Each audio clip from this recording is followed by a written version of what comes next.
livre-arbítrio é uma questão complexa que faz parte do nosso dia a dia. A escolha. Vou para o caminho da esquerda, vou para o caminho da direita ou vou pelo centro? Vou ficar com a opção A ou a opção B? É complicado. Claro que no dia seguinte, ou depois de fato consumado, a gente diz, bah, escolhi certo, bah, escolhi errado, ou então, ah, se eu soubesse. Mas o segredo, justamente, a riqueza, o risco, o desafio, está em não saber. É aquela hora que a gente deve seguir o feeling, ou então os sinais que vêm, eles surgem, assim, pipocam à nossa volta. É prestar atenção. Porque nem sempre o que parece bom, realmente é. Ou até, pode até ser, mas só nos primeiros tempos. Depois, vira a roda. É complicado. Por chegar na hora de decidir. E impressionante, né? Às vezes decisões que parecem pequenas podem mudar totalmente o rumo de nossas vidas para o bem ou para o mal. Então esse vídeo me chamou a atenção por tocar justamente nesse ponto. Peço como sempre faço, assista o vídeo até o final, preste atenção nos detalhes das entrelinhas e tire suas conclusões, esperando que elas possam te servir, aquele famoso grão de areia, para pavimentar a trilha que você irá seguir em busca da evolução. Mas antes, agradecer a quem enviou o relato. Muito obrigado mesmo. É com essa ajuda que o canal Nada Inarável pode continuar. É o oxigênio que nós precisamos. Se você tiver um relato e quiser enviar, o e-mail está aqui embaixo. Envie. Ele será muito bem-vindo. Nós vamos analisá-lo com todo o respeito. Não iremos modificar em nada. Eu explico sempre que eu gosto de narrar como se eu tivesse vivido a experiência, mas usando as palavras que eu li e reli, não tirando o sentido ou significado do relato. É apenas uma forma que eu encontro e acho que eu consigo transmitir melhor, claro, dentro das minhas limitações. E se por acaso você enviou um relato e ele ainda não foi publicado, fique tranquilo. Ele está na fila e será. É ordem de chegada ou, de repente, ele tem a ver com uma determinada data, algo específico. E se por acaso, por alguma razão, ele não puder ser publicado, nós vamos entrar em contato com você e iremos explicar exatamente o que aconteceu. Então, o que nós prometemos para você é sigilo de identidade e, principalmente, respeito. Não vamos entrar no mérito de verdade, mentira, não vamos julgar. Vamos apenas publicar na certeza que a sua experiência vai ajudar outro participante do grupo, porque, afinal, essa é a essência do Nadna. É procurar respostas sem se limitar a fazer perguntas, aprendendo com o vivido por pessoas iguais a gente. E no mais, caindo sempre no lugar comum. Desculpe, muita gente não gosta, mas nós precisamos. Se você está aqui com a gente, se você assiste nossos vídeos, se você se identifica e ainda não se inscreveu, inscreva-se.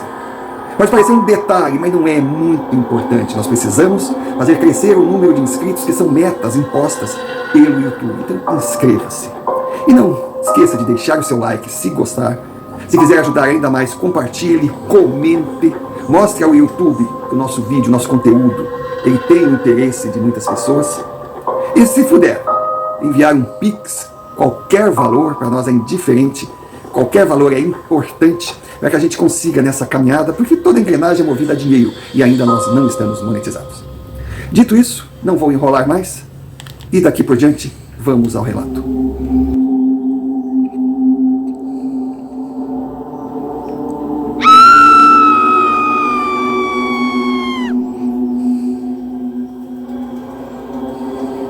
Minha gente amiga, espero que estejam todos bem. Meu nome é Lúcio. Eu estou aqui para contar a minha experiência. Eu não sei como vocês irão encará-la, mas eu não quero nem me colocar como vítima de estar na hora errada, no momento errado, no lugar errado. Também não quero me isentar de minhas responsabilidades, nada. Eu apenas quero contar o que aconteceu e as sequelas permanentes que deixaram na minha vida. Sou nascido e criado numa cidade pequena do interior do Paraná. Digamos, pequena média. Não tão pequena, nem tão grande. É o máximo que eu posso dizer para evitar possível identificação. Sou filho de pintor. Cresci vendo meu pai trabalhar com tinta. Meu pai, um grande profissional, criou seus filhos, nos deu educação, construiu a sua casa, uma boa casa, com pintura com tinta. É o homem que tinha que tomar litros e litros de leite para não se intoxicar. E é o homem que, apesar de pintor, nunca se deixou seduzir pela bebida alcoólica, porque dizem que pintor e pescador, se não for bêbado, está no lugar errado. Meu pai nunca se deixou dominar. E eu ficava fascinado. Ele era muito bom no que fazia. Era um profissional prestigiado na cidade, sempre tinha trabalho e trabalhava muito. E eu, desde que me conheço por gente, o acompanhava. Ele foi me ensinando passo a passo. Eu aprendi tudo sobre tintas, tipos, a ideal para cá, a ideal para lá, aqui tem muita umidade, aqui precisa disso, aqui precisa daquilo. Não vou entrar em detalhes que eu sei que não é o seu interesse. Mas também ouvia meu pai falar das dificuldades de fazer um bom trabalho sem ter a ferramenta, ou sem ter a tinta ideal. Ele sabia que a tinta tal seria ideal, mas não tinha na cidade. Aí para mandar buscar ia custar muito caro, ia demandar tempo. Aí o contratante optava em não comprar aquela tinta e o serviço não ficava do jeito que ele gostava. Ele gostava de assinar os seus trabalhos. Sempre eu fazia questão de estar com ele. E o que eu aprendia com ele, eu ensinava para minha irmã, a Lilian. Lilian e eu éramos colados, a diferença era pequena. O meu irmão mais velho nunca se incomodou ou teve interesse pelo que o meu pai fazia. Mas não é por nada não, é que ele era um atleta. Ele era um jogador de futebol, ele adorava jogar futebol. O sonho dele era treinar na base do time da cidade. E ele alcançou esse sonho rápido. Ele jogava muita bola, tanto que fez uma bela carreira. Ele foi relativamente longe. Não foi assim, times de primeira grandeza, primeira divisão. Não, mas fez uma carreira interessante e também construiu a sua vida fazendo o que gostava. Mas eu fui crescendo sempre com o meu pai. E eu ficava chateado de ter que ir na escola e não poder estar com meu pai. Ele dizia, não, tu vai estudar. Não quero, de repente amanhã, depois que tu quiser ser pintor, tudo bem, mas tu vai ter diploma. Tu vai pegar os atalhos da vida. Eu quero que tu tenha o que eu não tive. Não que a minha profissão, que eu me envergonhe da minha profissão, não me envergonhe, e que tu não vá conseguir construir a tua vida, só que tu vai pegar o caminho mais longo. Então, vai estudar. Aí eu ia para a escola, quando eu estava com tempo livre, eu estava com meu pai.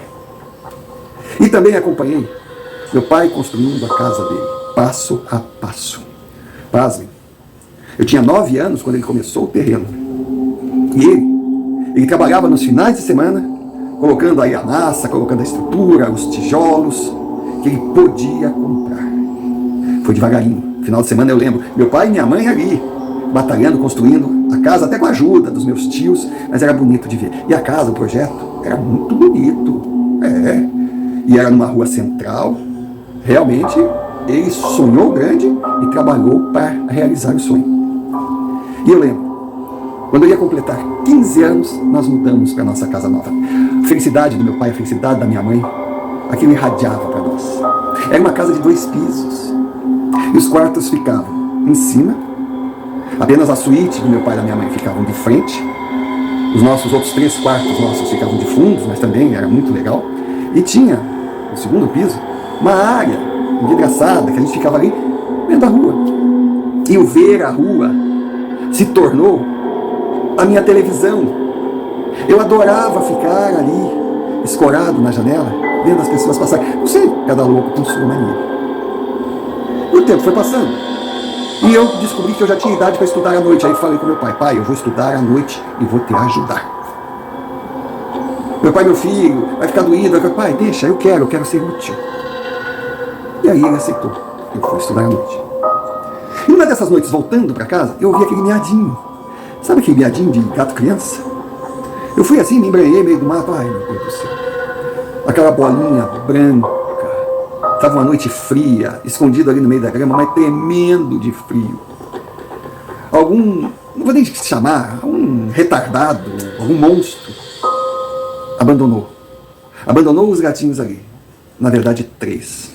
Só o branquinho ainda estava vivo, mas sabe Deus até quando. Eu peguei, aqueci e levei para casa. Nossa, quando cheguei em casa, mostrei para minha irmã, mostrei para meu pai, para minha mãe, para meu irmão, todo mundo ficou horrorizado. Como é que tem gente que faz isso? Enfim, socorremos o animalzinho. A minha mãe pegava um pouquinho de leite, assim, botava na boca do bichinho e lambia a água também, bem aquecido. Aí ele dormiu comigo, no meu quarto. No outro dia pela manhã, quando meu pai e eu estávamos saindo para trabalhar, minha irmã estava indo para a escola, meu irmão treinar, estávamos todos no café da manhã ali, falaram, nós temos que encontrar alguém que adote esse gatinho. Eu disse, não, eu achei, ele é meu, ele é o meu gato. Minha mãe, vocês pegam o seu que cuida, mãe. Tu sabe que eu sou um homem de responsabilidade, se eu estou dizendo que ele é meu, eu vou ficar com ele, pode ficar tranquila que eu cuido. E ela sabia que se eu desse a minha palavra, eu ia cumprir. Eu era aquele 15 anos para 16, marrento. A minha barba ainda era aquele, sabe, aquele fiozinho que estava nascendo, mas eu fazia valer. Mas não deu outra. Fui numas pecuárias, que trabalhava com animais e coisa, peguei todas as instruções, descobri que o animalzinho mal tinha desmamado, mas ele precisava comer, que não era qualquer leite que eu podia dar, que eu não podia dar ração, que eu não podia dar comida, que tinha um determinado leite que eu tinha que dar na mamadeira de 2 em 2 horas, e eu de 2 em 2 horas eu acordava e ficava na caixinha do lado da minha cama, eu acordava e dava comidinha dele, cuidei dele, vivia com ele, comigo. Aí todo mundo perguntava, e aí, como é que é o nome dele? Eu digo, não, estou chamando de gato. Não, mas por que ele não vai ter nome? Não, ele vai ter nome. Mas ele vai ter que ter um nome que tenha a ver com ele, não é um nome que eu goste ou que alguém goste. Ele tem que se sentir identificado com o nome. E assim era, gato para lá, gato para cá. Então a minha vida tinha uma rotina, eu trabalhava com meu pai me dava um dinheirinho. Eu tenho certeza que ele até me daria mesmo que eu não trabalhasse, mas só o fato de eu me fazer por merecer, eu fui aprendendo. Ensinava tudo para minha irmã. Minha irmã também era encantada, ela queria ir junto pintar. Mas ela, a mãe não deixou. Não, senhora. E o tempo passou e o gato cresceu. Aí deixou de ser aquela coisinha mimosinha e passou a ser uma criança arteira. Meu Deus do céu. Eu tinha minhas coisas no meu quarto, tudo cuidado, e coisa, ele subia de uma coisa, ele subia da outra, e ele ia pra sala, e a minha mãe gritava, sai daí, gato! Gato, sai daí, sai daí, sai daí, sai daí! Bom, eu olhei pra ele e eu disse, tá aí o teu nome. A partir de hoje eu vou te chamar de Sai Daí. Que até que eu achei que seria uma coisa legal, né? Que ele não se sentiria assim tão, sabe, maltratado, espantado, não. Se ele tivesse acima de alguma coisa, eu dissesse Sai Daí, se ele identificasse como o nome dele, ele viria achando que eu estava chamando. E como ele estava acostumado ainda como gato, eu dizia, gato, sai daí! Gato, sai daí! Gato, sai daí, sai daí! O gato foi esquecido. Estava batizado, meu irmão. E com um detalhe.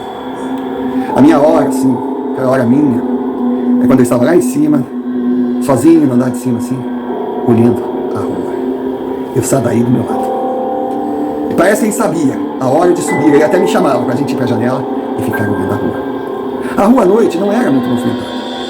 E tinha um poste, assim, na frente da minha casa, do outro lado. De vez em quando passava um carro. Passava, mas não era. E teve uma noite que estava eu ali, olhando a rua, pensando na morte da bezerra. Sai daí do meu lado. Um silêncio. Quando de repente, Romário, eu olhei assim no meio da rua, eu pude ver porque tinha a luz do poste. Tinha uma moça. Mas uma moça linda. Cara, não dava para ver detalhes do rosto. Mas ela tinha cabelos longos, um corpo retilíneo, uma moça linda. Eu digo, mas o que é isso aí? Quando eu olhei de novo, o Sai Daí viu a moça e fez... Nossa, eu dei um susto, até estranhei. Aí eu fui atrás dele. Quando voltei, a moça não estava mais ali. Aí na sequência, quando eu ia para a janela, o Sai Daí entrava assim meio que olhando para lá, para cá, sabe, meio que preocupado. Mas ela não apareceu mais, a vida continuou. Eu fiz 17 anos, aí entrei naquela crise existencial da adolescência, do estou ficando homem, aquele excesso de energia, aquela testosterona, eu preciso decidir a minha vida. Eu não posso mais ficar só ajudando meu pai. Eu não vou querer que ele me pague um salário, mas eu preciso de dinheiro. Eu quero comprar minhas coisas. Eu comecei a namorar a Carla. Eu queria, sabe, desfrutar da companhia dela, ter um dinheirinho para ir para as festas, para dançar, para ir para o clube. O meu namoro com a Carla começou muito bem, parecia que ia se arrastar. Eu tinha que decidir a minha vida. Mas o que eu iria fazer? Até pensei, vou começar minha carreira solo de pintor, mas não ia fazer concorrência com meu pai. Aí um dia eu estava pensando assim na janela, Sai Daí do meu lado, ele era um bom ouvinte. Eu falei, pois é, né, Sai Daí? Eu sei tudo de tinta, mas também eu só sei de tinta. O que eu vou fazer? De repente, Sai Daí fez... Já não foi um susto tão grande. Eu olhei pro bicho, o que é isso, rapaz? Ele saiu. Eu, sai daí, sai daí, sai daí. Ele não voltou. Eu olhei pro meio da rua, lá estava a moça. Ela sorria para mim. A impressão que eu dava é que os olhos dela estavam diretos no meu. E aí foi uma espécie de mágica, olha, impressionante. Eu viajei, eu vi um filme. Eu vi uma lojinha de tintas, muito bonitinha, muito bem montada, com um bom estoque, uma variedade daquelas tintas que o meu pai sempre reclamava, que não encontrava na cidade, com todo o material de pintura, com solventes, com luvas, com aqueles suportes de segurança para ir nas paredes, todo tipo de pincel, brochas, enfim, uma loja não muito grande, mas linda, muito bem montada. E o mais engraçado, que eu enxergava aquela loja e na frente tinha a placa. Eu vi o nome, Pinta com Tinta. E tinha um desenho, não era uma placa super colorida, não. Até achei legal, porque não é porque vai ser tinta, que a minha placa vai ser carnaval, pensei, né? Ela era preto e branco, mas ela era estilizada, assim, o rosto de uma moça com uma pinta, olha só, e um pincel. Sabe, tinha tudo a ver a pinta com tinta. E ela sorriu para mim. E quanto mais ela sorria, aí eu comecei a ver a capital. Eu tinha ido várias vezes na capital, tinha ruas, avenidas, comerciais, principalmente ruas com comércio de tinta, com fornecedores, não só lojas, até atacadistas. E eu enxergava aquelas lojas na minha frente. Eu disse, eu vou abrir a minha loja de tinta, se meu pai me ajudar. Aí ela sorriu e desapareceu. No outro dia, no café da manhã, eu chamei meu pai, minha mãe, minha irmã, disse, pai, eu tenho um projeto, mas vou precisar da tua ajuda. Aí falei, vai ser uma loja assim, assim, assim, assim, assim, assim. Aí minha mãe falou, não, a gente pode até pegar um cômodo na frente da casa. Eu digo, não, mãe, muito obrigado. Mas eu mais ou menos imagino como deve ser o cômodo. Ah, claro, vai querer o quê? Uma loja no centro? Eu digo, não sei, mãe. Eu não sei ainda. Eu quero saber se por acaso o pai aprova e se tu autoriza a Mana a trabalhar comigo. A minha irmã vibrou. Ela também sabe muito de tinta. E nós vamos ser sócios na nossa loja. Meu pai perguntou quanto ia custar. Eu digo, pai, eu não sei. Eu não sei quanto a gente precisa de dinheiro. Eu não sei o estoque, se a gente pode fazer financiado, se a gente sabe como os fornecedores vão negociar com a gente. E também a loja, ainda brinquei de o grande problema da loja vai ser pintar, né? Porque vou precisar de um pintor e aqui só tem gente vigarista que cobra caro e faz um serviço ruim, todo mundo rio. Eu digo, eu não sei, pai. Ele diz, bom, então vamos botar tudo na ponta do lápis. Eu gostei da ideia, assim. E eu acho que, pelo que tu sabe de tinta, é muito melhor tu comercializar, até mesmo com a ajuda da tua irmã. Minha mãe, eu não disse que autorizei. Aí ele olhou para ela, claro que não. Com a ajuda da tua mãe, da tua irmã, se a tua mãe autorizar, tu autoriza, velho. Quando ele falou assim, eram aqueles olhos todos olhando para ela. Ela disse, pronto, eu vou negar como? Foi uma festa. Então aquela noite, praticamente, minha irmã e eu, nós não dormimos, fazendo plano. Eu já disse que eu já tinha a placa. Ela disse, ai, pinta com tinta, que legal, a tinta, muito bom. Então tu teve essa ideia? Eu digo, não me pergunta, mas eu tive. E a coisa foi crescendo de noite. Cara, como é que nós vamos fazer? Eu digo, não sei, vamos com calma, vamos fazer o levantamento, depois vamos ver a loja. A loja. Ô Mário, quando eu estava indo para a escola no final da tarde, quando eu passo por uma rua central, uma rua comercial, não aquela no miolo mesmo de aluguel caro, eu vi uma loja que era um armarinho, que o armarinho tinha fechado, estava escrito assim, aluga-se. Quando eu olhei aquela loja, era a loja que me veio. Eu digo, meu Deus, o que está acontecendo? Aí eu vi, estava com o proprietário, estava o telefone, eu liguei para o proprietário, era um amigo do meu pai. Aí eu pedi para o meu pai ligar para ele. Aí meu pai ligou para ele, negociou, e disse, ó filho, negociei, eu cheguei num preço que eu acho justo. E ele adorou alugar para nós, porque ele teve um problema com o dono do armarinho, que atrasou, sabe, que só complicou, que danificou o prédio, ele sabe que vai estar em boas mãos, ele disse que se a gente quiser a loja é nossa. Aí eu falei, então tá, pai, então vamos fazer o seguinte, me dispensa do trabalho, que eu vou para a capital. Eu vou procurar contatos, eu vou ver como é que funciona, eu mais ou menos tenho ideia.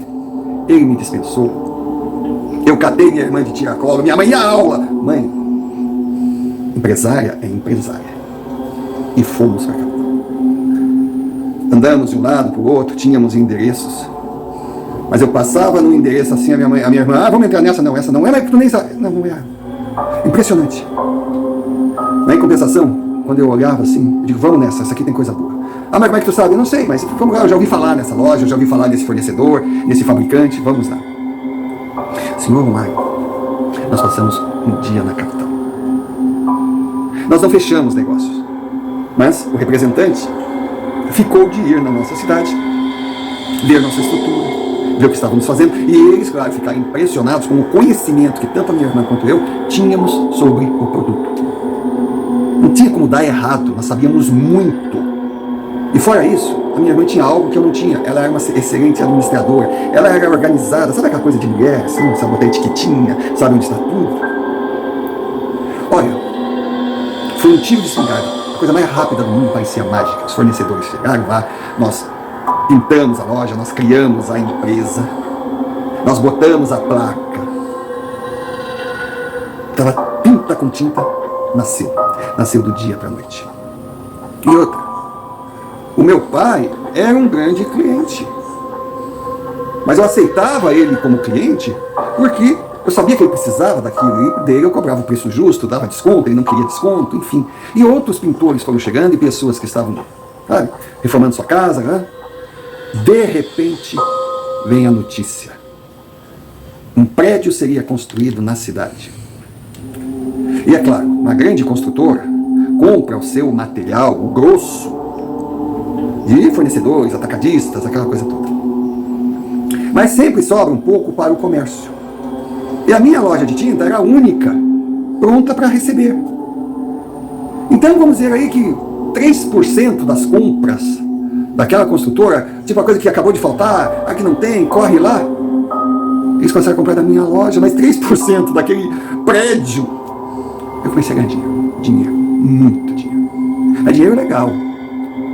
A minha lojinha começou a crescer. E não demorou muito, eu botei o olho para a casa do lado. Eu digo, meu Deus do céu, se eu conseguir alugar essa casa, eu faço assim, eu faço assado, eu faço aquele outro, eu faço... E consegui. Então, em 2 anos, eu tinha uma senhora loja, muito bem administrada pela minha irmã. Eu era um excelente, modéstia à parte, excelente comprador, eu sabia negociar. E nós já tínhamos 3 funcionários. Carlinha já dava até indireta de a gente pode casar. Eu digo, com certeza que a gente pode casar, por isso que a gente está namorando. Daqui 10 anos a gente pensa a respeito. Era uma tromba desse tamanho.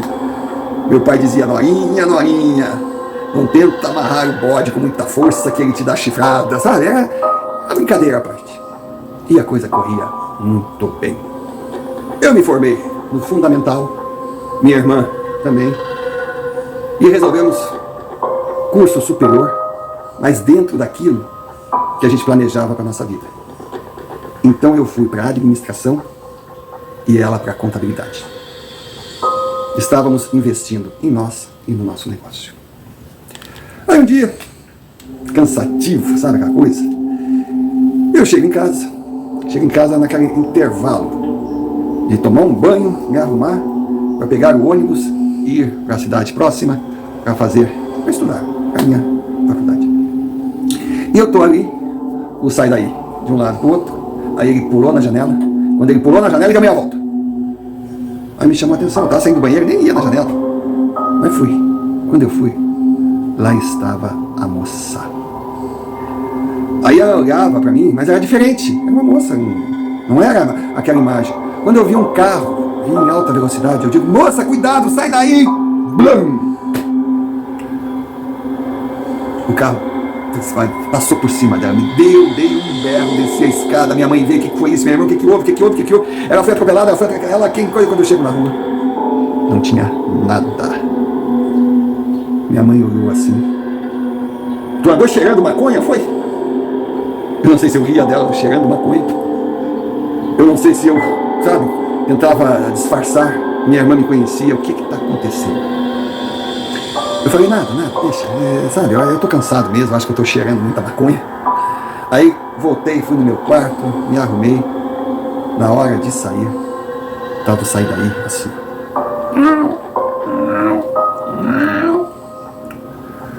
Quando eu vou na janela, não tinha mais uma moça. Tinha uma figura estranha, uma figura diabólica, uma coisa esquisita. Sabe, aquelas coisas assim, aquela batina com touca, com tudo. Eu digo, meu Deus, o que é isso? E aquilo olhava para mim. Quando eu olhou para mim, eu comecei a chorar. Porque veio a imagem de um velório, minha mãe chorando, minha irmã desesperada, meu irmão inconsolável. Eu não me via entre eles, mas parecia que eu estava olhando para eles. Eu via toda a minha família ali, mas eu não via meu pai. Eu digo, cadê meu pai? Aí ele gritou de lá: tô aqui, tô no quarto. O que houve? Eu voltei assim. Eu voltei, peguei o sai daí, perguntei: sai daí, o que está acontecendo? Ele se aninhava em mim. Nem olhei para fora. E fui para a faculdade. Fui para a faculdade, tentei, sabe, não pensar a respeito. Voltei para casa à tarde, como sempre. Já meio sonado, que a gente dormia na viagem de volta para aproveitar o soninho. Aí dormi, no outro dia acordei cedo, tomamos todos café e coisa. Minha irmã e eu fomos para a faculdade, aquela coisa, fomos para a faculdade, fomos para a loja. Minha mãe ficou fazendo, limpando a casa, meu irmão pro treino, meu pai trabalhar. 1h da tarde, uma ligação de loja. Minha irmã atende: não é possível. Não, mãe, não é possível, isso não pode ter acontecido. Não, mãe, não, mas um desespero. Eu digo: ai, é meu pai. Eu cheguei: o que houve?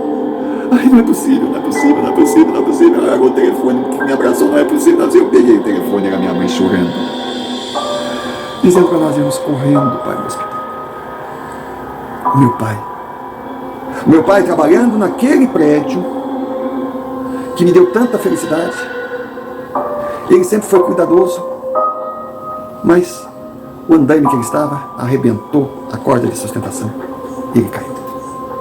Caiu de uma altura que era humanamente irresistível. Quando eu cheguei no hospital, eu havia perdido. A vida tinha me tirado o meu paizinho. Os dias que se seguiram, se alguém me perguntar como aconteceu, eu não sei, parece que eu estava, sabe, viajando. Eu via tudo em câmera lenta. A loja não funcionou. Nós fechamos por 11 dias. Eu estava um zumbi. A única coisa que eu lembro foi aquela imagem do velório que eu tinha visto quando aquela criatura olhou para mim. Eu fiquei transtornado, eu fiquei assustado. O que está acontecendo? Eu perguntava pro sai daí, ele me olhava. Eu dizia: não, eu não tenho nem que perguntar para ti, tu tentou me avisar, né, meu gato? Tu tentou me avisar. Tu sabia que tinha alguma coisa acontecendo. O que está acontecendo comigo? O que foi? O que é isso? Ele sabia que eu estava mal e vinha. Ele se aninhava a mim e fazia assim com a patinha. Ele sabia que eu estava mal. Bom, a casa toda estava mal. Aquela casa ficou grande demais. Aquela casa ficou vazia. Aquela casa perdeu a alegria. Meu irmão tinha conseguido um contrato com um time da Série B. Um time que lhe daria uma condição melhor. Mas ele teria que mudar, ele já não queria mais, ele queria cancelar o contrato. A minha mãe disse que não, eu falei para ele que não, sabe? Vai, segue tua vida, não é por aí. Vai, segue teu destino. Nós vamos tentar fazer o mesmo. Tu aqui não vai adiantar nada, vai. A minha mãe inconsolável, a minha irmã inconsolável, mas a minha irmã chegava longe e ela via que em mim não tinha só o desespero de ter perdido meu pai, mas tinha um segredo que eu não queria contar. Aí eu estava lá na minha janela, olhando e desafiando. Vai, aparece agora. Aparece. Vai, eu não sei se tu é uma moça, se tu é mulher, se tu é homem, eu não sei se tu é um demônio, mas aparece, vem me encarar, aparece, vem. Tu apenas fez eu prever o que ia acontecer, ou tu causou tudo o que aconteceu? Vem, aparece. Aí eu ouvi minhas costas, minha irmã: quem tem que aparecer? Aí eu olhei para ela e disse: ai, mana, eu tenho que te contar. Contei tudo. Aí ela, bem que eu imaginei, bem que eu suspeitava, tinha uma coisa errada, dava tudo muito certo, parecia que eu tinha ido sabendo onde tu ia entrar, não estava certo, foi fácil demais. Ah, mas que coisa estranha, mas não vamos contar nada para a mãe, por favor, deixa a mãe livre disso, vamos ver se a gente resolve. Aí a primeira que tu tem que contar é Carla. Eu digo: mas Carla, ela não é tua mulher? Ela tem que participar também, ela tem que saber se ela está em volta de ti. Todos nós que estamos em volta de ti, de alguma forma podemos estar correndo risco. Aí, como sempre, a minha irmã era mais nova que eu, mas era muito mais madura que eu. Me convenceu, fomos lá, contamos pra cara, ela ouviu e disse a mesma coisa. Que eu sentia que tinha uma coisa estranha. Não adianta, o sexto sentido de mulher é terrível. Mas quando nós estávamos contando, nós não tomamos o cuidado de ver se tinha gente ouvindo. O pai de Carla, o futuro sogro, estava ali. Quando nós vimos, ô pai, o senhor está aí há muito tempo? Ele disse: o suficiente para ouvir a história. Aí ficamos ali, 3 barbaqueados, olhando para aquele homem. O que ele iria dizer? Será que ele ia me expulsar dali? Ele chegou para mim assim: vem cá, meu genro, dá um abraço. Ele não era sensacional. Aí ele me abraçou e disse: nós vamos resolver isso juntos. Faz o seguinte, sexta-feira não vai para a faculdade. Nós vamos fazer uma visita a um local que eu conheço. Nós fomos, e o que falaram para mim me deixou com aquele sentimento de impotência. O que falaram para mim é que eu autorizei uma entidade, essa foi a palavra, não falou demônio, não falou fantasma, não falou espírito, não. Eu autorizei uma entidade, um ser sem luz, que precisa sugar energias para continuar existindo. Eu autorizei que ele entrasse na minha vida. Aí mas eu não autorizei, não. Ele digamos que seja um oportunista. E o oportunista, ele te realiza sonhos, ele te dá presentes, ele te dá vantagens. Se você aceitar, você passa a dever para ele. E um dia a conta chegará.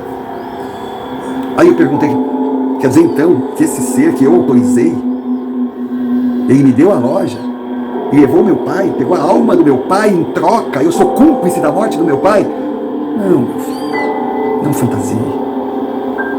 Esse ser não precisa de almas. Não precisa matar ninguém. Ele precisa só de você. E hoje, você pertence a ele por uma dívida de gratidão que você não conseguirá pagar. E ele está usando esse poder de premonição que você pode ter certeza vai continuar na sua vida. Eu digo para sempre. A resposta não. Sempre e nunca é muito tempo. Até o momento que ele achar que precisa de você. Que ele achar que a sua energia é suficiente, ou que se chegou a hora de procurar algo melhor. E essa premonição, porque se você se tornar forte, confiante, tão grande quanto ele não poderá te usar. Ele precisa da tua instabilidade para te enfraquecer, do teu medo, da tua angústia, para continuar te dominando. E toda vez que essa premonição surgir, não sei se será boa ou se será ruim, ele vai te desestabilizar para um lado. Se for o número do bilhete premiado, você sairá correndo para comprar, para ganhar muito dinheiro, sem pensar nas consequências. Essa ganância se torna um alvo fácil. Se for algo muito ruim, você entrará em desespero por saber que não pode modificar, perderá a fé em Deus, irá se vitimizar. Igualmente, você estará impotente. Aí eu disse, o que eu faço? Ela simplesmente me falou, viva o dia a dia e não tente enfrentar alguém maior que você sem a ajuda de pessoas preparadas. Se você desejar aceitar a nossa ajuda, venha aqui toda sexta-feira e toque sua vida. Aconteça o que acontecer, só venha aqui na sexta-feira. De repente eu tive uma premonição maquiavélica para quinta-feira. Está acima das suas forças. Se você tiver algo ruim, só diga. Deixo nas mãos de Deus, do Criador e do destino, porque eu nada posso fazer. E tenha certeza que você não pode. Se for algo bom, diga, eu agradeço essa oportunidade, mas que veio por vias antinaturais. Então, eu abro mão. E venha aqui na sexta-feira. Seu Romário, hoje eu vou completar, agora no final do ano, 30 anos de vida. E há 11 anos eu tenho um compromisso toda a sexta-feira. Todas as sextas eu tenho um compromisso. E o mais importante, senhor Romário, é que eu tenho um anjo do meu lado, que é o Sai Daí. O Sai Daí, ele vem me chamar para ir para a janela quando eu não estou lá. Agora, quando eu estou indo para a janela e dá um berro comigo, eu sei que não devo ir. Porque isso eu descobri também. Seja o que for, ou quem for essa entidade, não tem autorização de fazer parte da minha vida como um todo. Não pode entrar na minha casa, não pode me seguir pelas ruas. O único elo de ligação que nós temos É eu na janela e ele no meio da rua. Então, se eu não estiver lá no dia que ele precisa, ele não terá como me atingir. Eu durmo agarrado no meu gatinho, abraçado no meu gatinho. E eu sei que por mais que eu cuide dele, ele não será eterno. Mas eu serei eternamente grato, porque ele é meu guardião. No dia que ele for partir, com certeza, eu já estarei mais preparado para saber a hora de não ir